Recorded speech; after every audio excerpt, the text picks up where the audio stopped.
Takže ahojte, vítam vás pri mojom prvom historickom videu.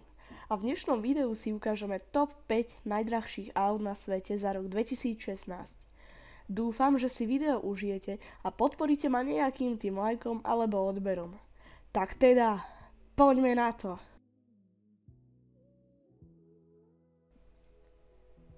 Ferrari F60 America.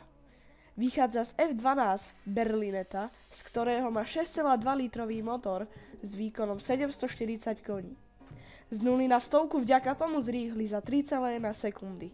Rozdielom oproti Berlinette je otvorená karoséria, strecha sa dá otvárať a vysúvať aj počas jazdy do rýchlosti 120 km za hodinu. Za sedadlami sú dva kožou potiahnuté ochranné oblúky, ktoré plynule prechádzajú do karosérie.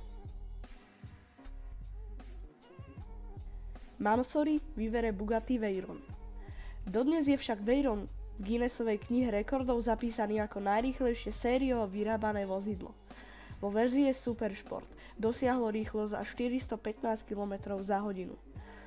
A pod kapotou sa skrýva 8-litrový motor s výkonom 1200 koní. V. Motor z Lykan Hypersport.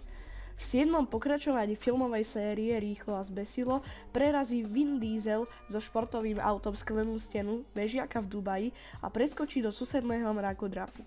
Lykan Hypersport totiž z 0 na 100 zrýchli za 2,8 sekundy a dosahuje maximálnu rýchlosť 390 km za hodinu. Postaral sa o to plochý 6-valec s objemom 3,7 litra a s výkonom 770 koní. Lamborghini Veneno. Pripomína americkú štýl stíhačku F117. Veneno má rovnaký 6,5 litrový 12 valec ako Aventador.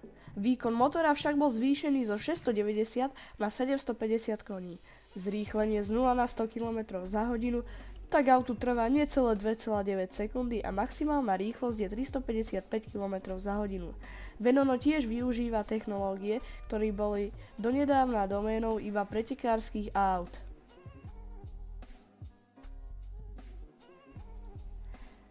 Koenigsegg CCXR Trevita. Pre model CCX Trevita vymysleli Švédi unikátnu karosériu z uhlíkových vlákien pokrytých špeciálnou živicou s diamantovým prachom. CCXR Trevita má 4,8 litrový 8-valec s výkonom 1018 koní. Z 0 na 100 zrýchli za necelé 2,9 sekundy. Na 200 km za hodinu mu to trvá 8,75 sekúnd.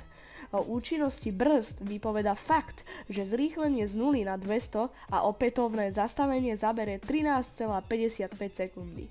Maximálna rýchlosť auta prevyšuje 410 km za hodinu.